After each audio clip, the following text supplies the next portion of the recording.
Nós estamos falando sobre conhecendo Deus e fazendo sua vontade. Muitas mensagens que são pregadas nesse púlpito, elas são sugeridas por várias pessoas. A maioria das vezes, os pastores sugerem temas, sugerem assuntos. Às vezes, os membros da igreja sugerem assuntos. E dessa vez, essa série de mensagens, ela é uma sugestão de uma pessoa da igreja. Já faz algum tempo que ela dizia para mim, muitas vezes, pastor, nós precisamos conhecer melhor a Deus. Eu percebo que a gente não conhece tão bem a Deus assim. E falou comigo umas 4 vezes. E aí surgiu essa série de mensagens, respondendo, inclusive, a sugestão dessa pessoa. E o melhor de tudo é que ela tem alimentado. Eu estou querendo acabar a mensagem, a série de mensagens, e ela cada dia apresenta um tema novo. E aí tem sido muito desafiador pregar os temas que ela sugere. Então, toda vez que ela ouve um sermão como esse, a mente dela ativa. E ela diz, pastor, talvez fosse bom o senhor falar sobre a grandeza de Deus, a imensidão de Deus. Como é que Deus ele se posta com a sua grandeza? Como é que Deus é no céu? A Bíblia diz que o trono dele está no céu, mas os pés dele estão na terra. Como é que pode ser isso? Será que Deus é um ser físico no céu? Nós vamos nos relacionar fisicamente com Deus ou vai ser espiritualmente? Isso são coisas, às vezes, tão comuns na mente dos pregadores, mas na mente da gente não é tão fácil de entender isso, não. E eu tenho dado muita atenção exatamente na mente daqueles que pouco conhecem da palavra, porque às vezes nós falamos aqui com muita naturalidade de coisas que nós estamos tão acostumados a pensar, discutir, a ensinar, a aprender, a estudar na academia, que a gente fala alguns termos que para nós é comum, mas para quem está aí não é tão comum assim. Então, essas sugestões, elas são realmente muito bem-vindas. Por quê? Porque a gente atinge o alvo. O nosso alvo é que você compreenda um pouco mais de Deus. Agora, eu digo sempre que a compreensão de Deus, ela não vem de um sermão. O sermão é um start. A aula da EBD é um start maravilhoso. Eu participei de uma aula hoje. Que profundidade da aula de hoje, maravilhosa. Eu acho que você também participou na classe onde você estava. Sobre exatamente o desafio de vencer com Jesus. Foi maravilhosa a aula desta manhã. Mas hoje eu queria falar um pouco sobre conhecendo a grandeza de Deus para fazer a sua vontade. Às vezes nós estamos tão acostumados... Pois não. O chofar. Essa igreja está virando pentecostal. Já tem língua sendo falada aqui, tem gente dando glória a Deus, aleluia. E agora o chofar. Faz de novo o chofar aí, vê se faz. Pronto. Quem não veio não sabe o que está perdendo. O áudio foi. A nota está em lá. Olha. Eu sei lá que nota é aquela. Está lá em alguma coisa. Isaías capítulo 66. Quem trouxe a Bíblia, abra. Quem não trouxe, conecte o celular, porque não botei na projeção o texto inicial de hoje. Então, Lorena não vai botar também. Só para pegar você que está acostumado a ler tudo lá na tela. Entendeu? Está acostumado a ler na tela, vamos ler agora. Ô, Frank, chega perto aí do nosso visitante aí, que ele não pode ter trazido Bíblia, porque ele é visitante. Agora, se tem uma pessoa que não tem Bíblia, não tem celular perto de você, hein? A partir de hoje, vai fazer essas pegadinhas aqui para ver. Quem não trouxe vai sofrer. Vai sofrer sim, porque não está acompanhando, né? Olha que riqueza extraordinária. Isaías capítulo 66. Eu vou ler 5 versículos, de 1 a 4, e depois eu pulo para o 18. Isaías 66, de 1 a 4. Estou lendo na versão NVT. Então, se o seu aplicativo tem a NVT, clica lá, que fica melhor. Assim diz o Senhor: o céu é meu trono, e a terra é o suporte de meus pés. Acaso construiriam para mim um templo assim tão bom? Que lugar de descanso me poderiam fazer? As minhas mãos criaram os céus e a terra. Eles e tudo o que neles há são meus. Eu, o Senhor, falei. Abençoarei os de coração humilde e oprimido, os que tremem diante da minha palavra. Quanto aos que escolhem seguir os seus próprios caminhos, você tem prazer em seus pecados detestáveis. Não aceitarei suas ofertas. E aqui tem 4 quando. 4 quando. Não aceitarei as suas ofertas quando oferecem um boi. É tão inaceitável quanto um sacrifício humano. Quando sacrificam um cordeiro, é como se tivessem oferecido um cão. Quando trazem uma oferta de cereal, é como uma oferta de sangue de porco. Quando queimam incenso, é como se estivessem abençoando um ídolo. Enviarei sobre eles grande aflição, tudo o que mais temem. Pois quando chamei, não responderam. Quando falei, não ouviram. Praticaram o mal bem diante dos meus olhos e escolheram fazer o que eu desprezo. Versículo 18. Eu vejo o que fazem e sei o que pensam. Eu achei esse texto maravilhoso. Deus vê o que eu faço. Deus sabe o que eu penso. Deus vê o que você faz. Deus sabe o que você pensa. Então, ofertar a Deus um culto, um louvor, uma adoração, ministrar um louvor, trazer um ensino, uma pregação, Deus sabe o que você pensa. E se o que você pensa não é correspondente ao que você faz, para Deus não tem valor nenhum. Ele faz aqueles quando dele ali de uma maneira desprezível. Aquele vizinho do templo que dava aquela oferta, Deus sabia o que ele fazia. No final da minha convivência naquele templo, esse cara desceu do 2º andar, frequentou a igreja e começou a ser um crente fiel ao Senhor. Primeiro Deus converteu o bolso dele, para depois converter a vida dele. Tem gente que está na igreja, já é convertido, mas o bolso ainda não. A alma ainda não. E falar em alma, a gente cantou essa música, né? Seu nome é cura. A gente começou a falar nesse texto de algumas doenças que estão na moda, depressão e ansiedade. Nós vivemos uma sociedade doentia. Depressão e ansiedade é comum. Se eu pedir para levantar a mão aqui, pelo menos metade ou quase metade de vocês vão levantar a mão quem sofre de ansiedade, de depressão.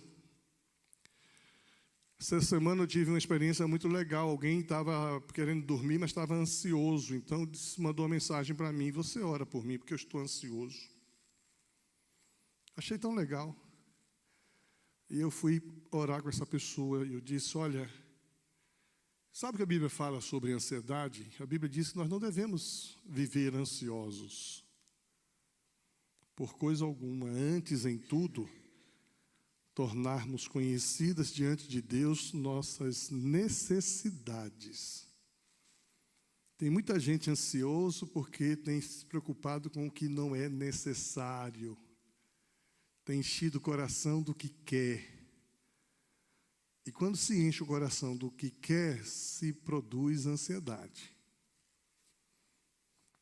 Quando enche o coração do que é necessário, não tem ansiedade. Pode observar. Por que estáis ansiosos quanto à vossa vida? Nós já temos o que é necessário para a nossa vida.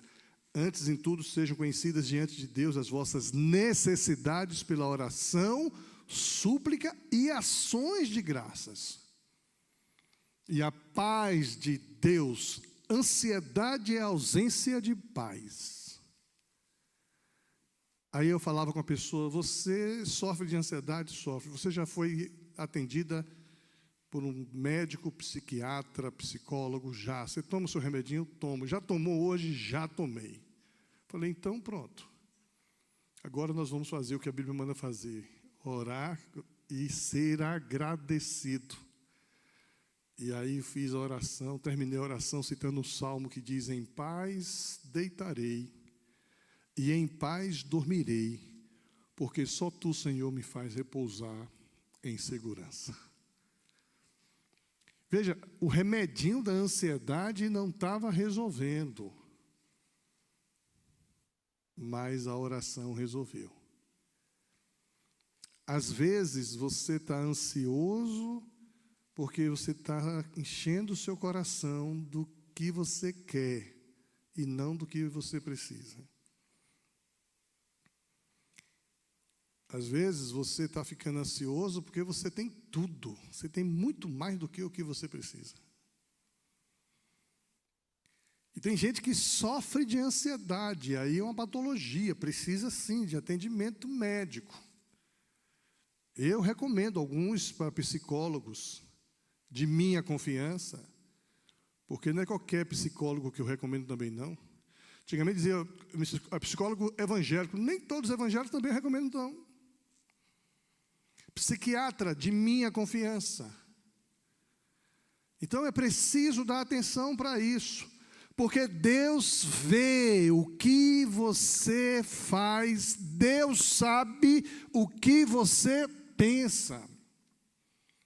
Então hoje nós vamos explorar a grandeza de Deus, refletindo sobre sua imensidão, sobre o seu poder, sobre o amor que Ele tem por nós, e há de fazer sentido a imensidão de Deus quando contempla o meu coração. É impossível eu crer em um Deus tão grande, tão imenso, tão majestoso, que não consiga acalmar a minha alma. É impossível um relacionamento com Deus, com essa compreensão, que não produza na pessoa pequena e humilde que eu sou, efeitos na minha maneira de viver. Então, conhecer a Deus precisa ser um instrumento de transformação pessoal, de fazer calar a minha alma, de fazer silenciar as turbulências dentro de mim. O tamanho de Deus não me assusta, o tamanho de Deus me acalma. O tamanho de Deus me segura, oferece a mim uma segurança. Então eu queria que você pudesse comigo contemplar a majestade de Deus, ao mesmo tempo que desfrutar do seu relacionamento íntimo com você. E é tão bom quando a gente sabe, meu coração está ansioso, você ora comigo, você ora por mim. Primeira coisa que eu quero destacar é que a majestade de Deus, ela é vista a partir da criação do universo. E a gente às vezes desacredita nisso. As teorias da evolução, as teorias que as academias apresentam, exclui Deus da criação do universo. E aí, se Deus não está presente na criação do universo, quem é Deus? Deus é um objeto menor do que eu. E se Deus é um objeto menor do que eu posso manipulá-lo, eu posso trabalhar com ele. A Bíblia vai apresentando em Gênesis 1, Deus como um Criador todo-poderoso. E no capítulo 1 de Gênesis, a gente lê ali, a gente precisa ler com os olhos da fé.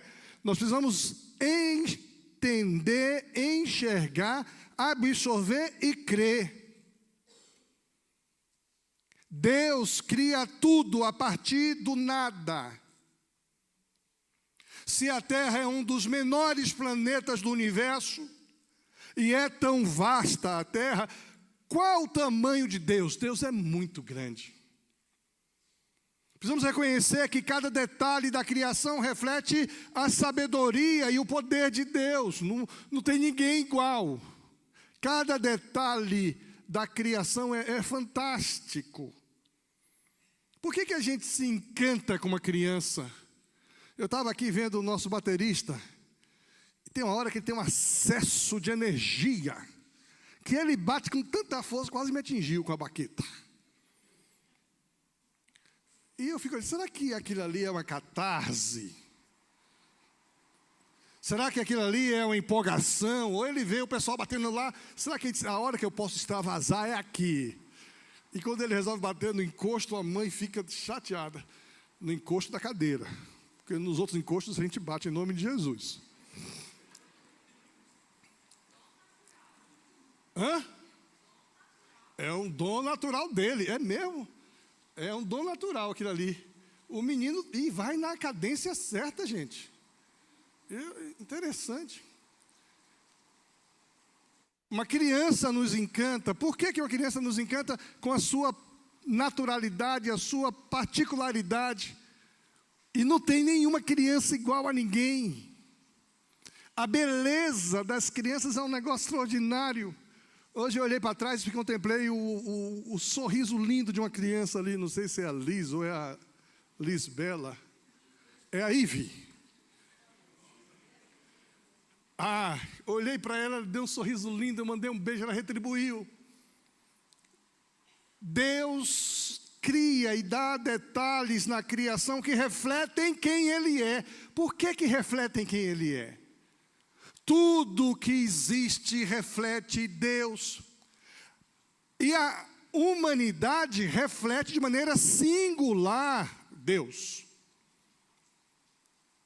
Em Gênesis 1, 27, o texto diz, criou Deus o homem à sua imagem, a imagem de Deus criou, macho e fêmea os criou.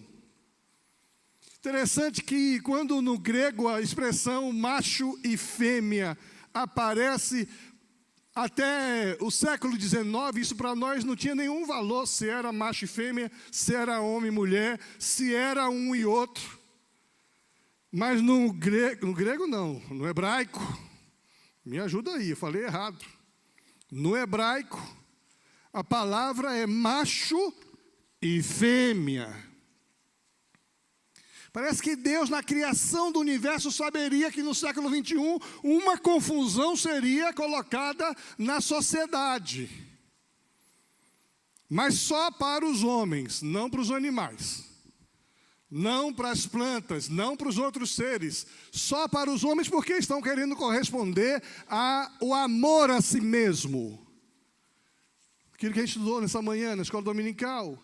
Aqueles que amaram a si mesmo não venceram. Só vão vencer aqueles que não amaram a si mesmos. Se eu me amar, eu vou fazer coisas malucas. Eu vou fazer loucuras. Porque a mim mesmo é uma doidice. Deus cria a humanidade de uma maneira muito singular. criados à imagem e semelhança de Deus, e a gente já viu que essa imagem e semelhança de Deus não é física. A imagem e semelhança de Deus é espiritual, ela é parte da sua capacidade, dos seus preceitos. Eu costumo dizer que o ser humano está para Deus assim como uma gota do oceano está para o oceano. E quem é da área de ciências biológicas vai entender o que eu estou dizendo. Você pega uma gota do oceano, traz para o laboratório e faz uma análise do que tem ali. E todos os elementos químicos, biológicos que aparecem ali estão presentes também no oceano. A diferença é a proporção. Aqui estão quase despercebidas. No oceano é magnífico, é monstruoso, é grandão. Logo, tudo que há em Deus, há em você. O que muda é a proporção. Nós fomos criados a essa imagem e semelhança. Os atributos divinos foram compartilhados conosco. Cada pessoa é única, digital, diferente. Eu estava observando a maneira com que o pastor Nildo liga o celular dele. Vocês já viram? Ele está aqui dando aviso e faz assim. É ou não é? Ele está aqui dando os avisos e está faltando mais um. Ele vem para o ladinho, faz assim.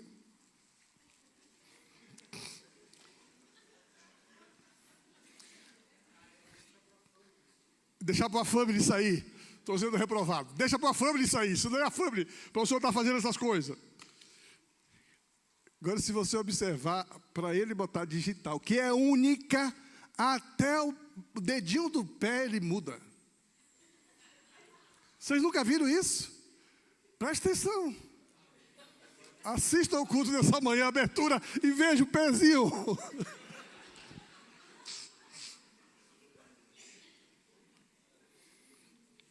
Fios de cabelos, a Bíblia diz que eles são contados. Quantos fios de cabelo ainda existem na sua cabeça? Os carecas começam a saber.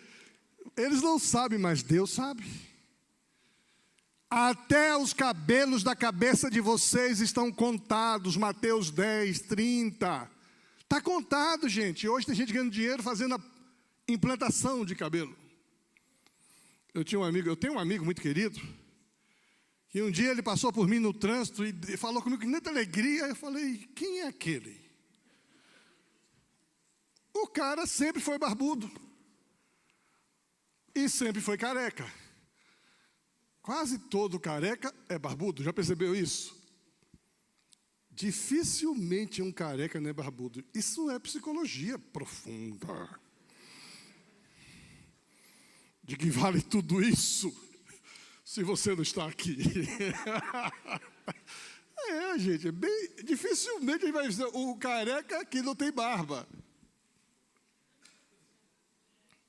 Aí o cara passou por mim, deu um tchauzinho. Eu respondi com muita empolgação. Falei, mas que cara é esse?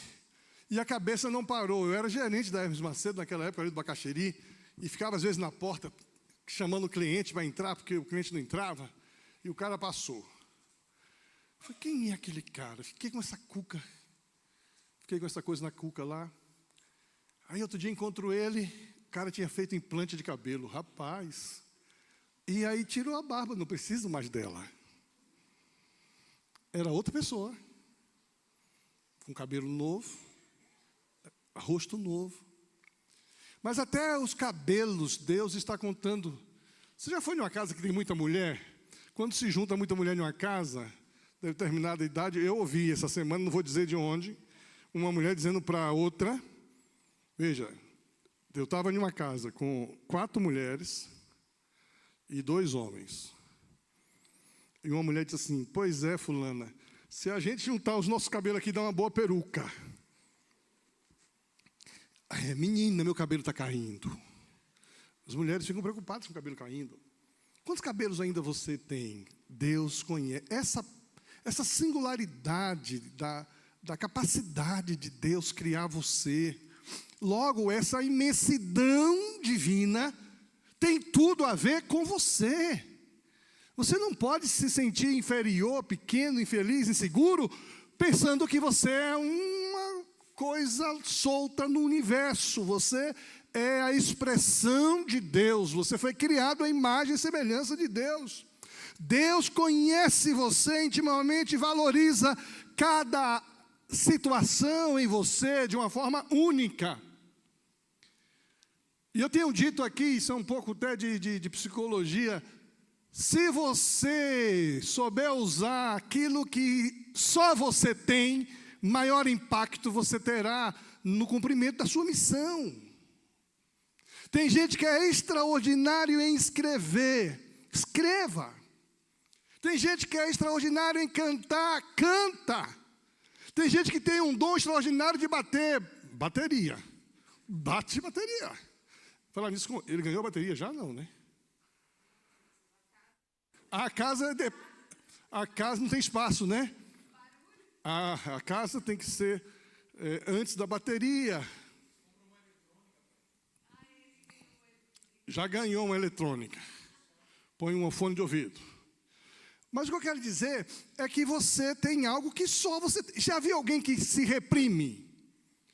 Ele se reprime porque ele é excessivo naquilo que ele faz, naquilo que ele fala. O cara tem um dom de falar, o cara gosta de falar, e alguém quer reprimir. Aí reprime o cara, e o cara fica reprimido ali, e ele então, todo mundo estranha, esse cara não é natural, não é ele que está aqui. Porque ele quer ser outro. E não tem jeito. Cada um de nós tem algo diferente, e aquilo que é diferente em nós nos torna belo, lindo. A beleza sua está na sua diferença, não está na sua semelhança. Isso é uma contracultura, porque hoje todo mundo quer estar semelhante. Hoje as propagandas é semelhante, eu quero estar igual fulana, eu quero estar igual Beltrano, eu vou vestir a roupa aqui, fulano. Eu soube que jogadores de futebol aí tem um sujeito que ganha não sei quantos milhões por cada selfie ou cada publicação que ele faz, um jogador. E um bando de pessoas que ainda não conheceram a imensidão de Deus, começa a vestir porque ele está vestindo. Começa a fazer porque ele está fazendo. Começa a ficar porque ele está ficando. Por isso, muita enfermidade no nosso tempo. Na alma. Na alma. Almas enfermas. Essa singularidade humana, ela está intimamente ligada à majestade de Deus Criador. Agora, a grandeza de Deus no universo precisa ser percebida. Mas para você não perder, eu vou parar aqui. A última vez que eu preguei aqui, eu fiz um sermão bonito, legal. O pastor Nilton chegou assim: pastor, o senhor estava indo tão bem. O senhor, quando falou o segundo ponto, eu pensei que o senhor ia parar ali, pastor. Mas o senhor continuou. Não quer dizer que eu não fui bem, né, Nilton? Foi muito bom. Mas o senhor estava tão empolgado, já era... Foi domingo último que teve entrega dos certificados, né? Eu estava indo tão bem, deu o horário de parar, eu olhei o relógio. Quando eu olhei o relógio, falei, vou concluir. Se o senhor tivesse concluído ali, teria sido bom também. Não está dizendo que foi ruim, não. Bom também. Eu ia entrar agora sobre a grandeza de Deus no universo, mas isso é tão bom que eu não vou correr aqui, não. Pode ser, José? Você me autoriza a deixar para de noite? Deus autoriza. Então, o que é que fica para a gente fechar aqui enquanto a equipe do louvor sobe para cá? A imensidão de Deus tem um impacto na sua vida pessoal individual no século 21. Você não nasceu onde você nasceu por acaso. Você não é um acidente. Você é alguém idealizado, sonhado por Deus, planejado por Deus.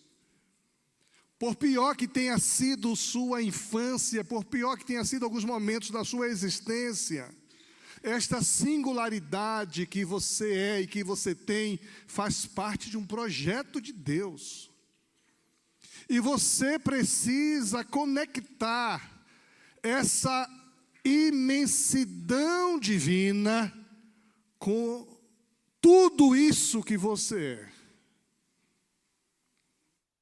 Tudo isso que você é. Meu filho, essa semana, diz assim, engraçado, né? Se você não tivesse ido naquele acampamento, eu não existiria. Falei, é verdade. Que foi naquele acampamento que eu apaixonei pela sua mãe. Se eu não fosse naquele acampamento, você não existiria. Mas se fosse para você existir, Deus ia trazer sua mãe para frente de mim de todo jeito, em algum momento. Já viu aquelas dificuldades que a gente vive hoje na sociedade moderna? Filhos de um casamento do pai que não deu certo, filhos de um casamento de uma mãe que não deu certo. E aí você pensa que você foi um equívoco, que você foi um acidente, que aquele negócio não tinha projeto de Deus. Mas Deus fez você de uma maneira tão especial, que mesmo que a gente não entenda determinadas coisas, Deus estava naquele negócio. Deus estava no casamento do meu pai e da minha mãe que não deu certo? Falei, Deus estava. Mas se o meu pai não tivesse separado, não tinha minha irmã tão bonitinha que eu amo tanto. Deus está nesse negócio também. Uma vez, uma criança disse, papai, qual o tamanho de Deus? Deus é grande ou Deus é pequeno? Porque o pessoal diz que Deus está no meu coração, mas diz também que Deus está no mundo. E o pai respondeu com muita sabedoria, Deus é tão grande que o mundo não cabe Deus. Logo, se a sua cabeça não compreende Deus, você está normal. Para você compreender Deus, você vai ter que reduzir Deus. Aí não existe Deus para você. Mas o papai disse, Deus é tão grande que o universo não cabe o tamanho de Deus. Mas Deus é tão pequenininho que Ele cabe dentro do seu coração.